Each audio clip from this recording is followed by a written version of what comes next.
want to talk about ROI of social media. But before we talk about that, really what we're talking about is marketing effectiveness. And so let me just ask a couple of questions. How many of you have a marketing budget? Right? How many of you have employees? Okay, they work for you or whatever. How many of you have a budget, a line item in your budget for marketing ROI and measurement? 1, 2, oh, good. 5 or 6 maybe. If it's not, this is a key message I think for you. If you don't have a line item in your budget for anything, it's not important to you. So basically when I asked, and everybody said, yeah, it's important, marketing effectiveness, and yet none of you, other than maybe 6 or 7, actually said, yeah, we have a line item in the budget. So why is it, if we're spending a lot of money on marketing, social media or whatever, and yet we don't really even talk to our social media? We talk to our employees, we don't talk to our social media or our marketing to find out whether it's working. Okay? So that's kind of what the purpose of today is. It's a combination, actually. It's owned by Tencent in China. It's like 400, 500 million users. And I think Facebook has passed 1 billion yet. So 400 or 500 million. And the funny thing is it's protected over there. And it's kind of fascinating. I've tried to learn more about it because I want to understand it so I can get some business in China. And what I found is that there's a number of very protected sites. Outside of China and Japan and Korea, it's really Facebook. And as I think you can see in Holland, Facebook kind of took over from Hives. I'm not sure what will happen with Orkut in Brazil, whether Facebook will win there. I'm sure it probably will at some point. But in China, it's politically protected because they don't want people talking about Tibet. And for whatever reason, Facebook said, hey, we're not going to try and filter that stuff out. It's up to you guys to figure that out. In Japan with Mixi, it's kind of neat.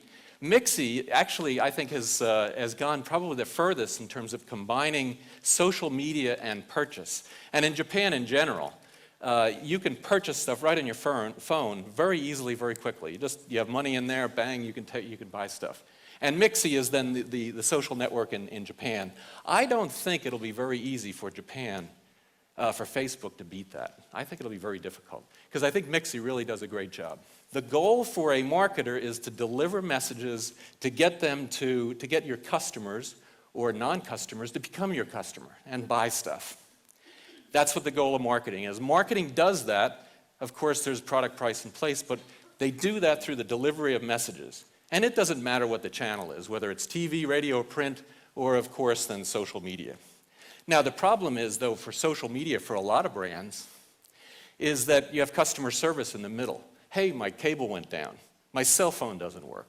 This doesn't work. My gas went out, right?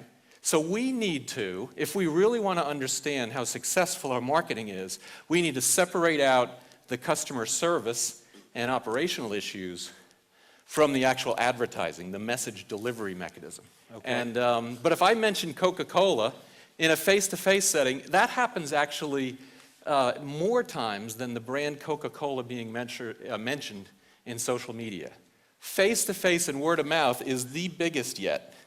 How many of you study or get any information on face-to-face mentions of your brand? Yet it's bigger than social media.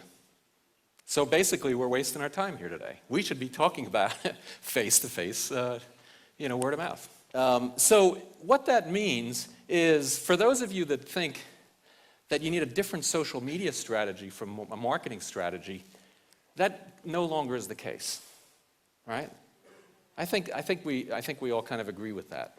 It has to be the same, and it doesn't matter whether it's Dove or Olay or Coca-Cola with something like 30 million fans on Facebook.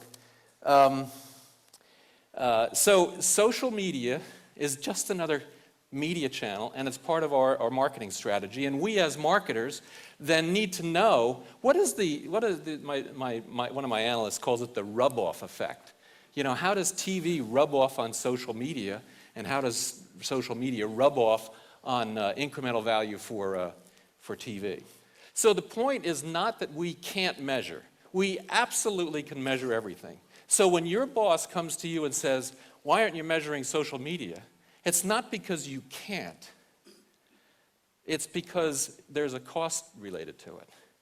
There's a management cost, and there's an effort cost, and then there's actual money that we need to spend. And so our goal is to come up with a way that is reasonably accurate, gives us reasonably good answers in a reasonable time frame at a reasonable cost. We're not going to, that's all that matters. The ROI is unimportant. Now, the ROI is important when I do my budgets.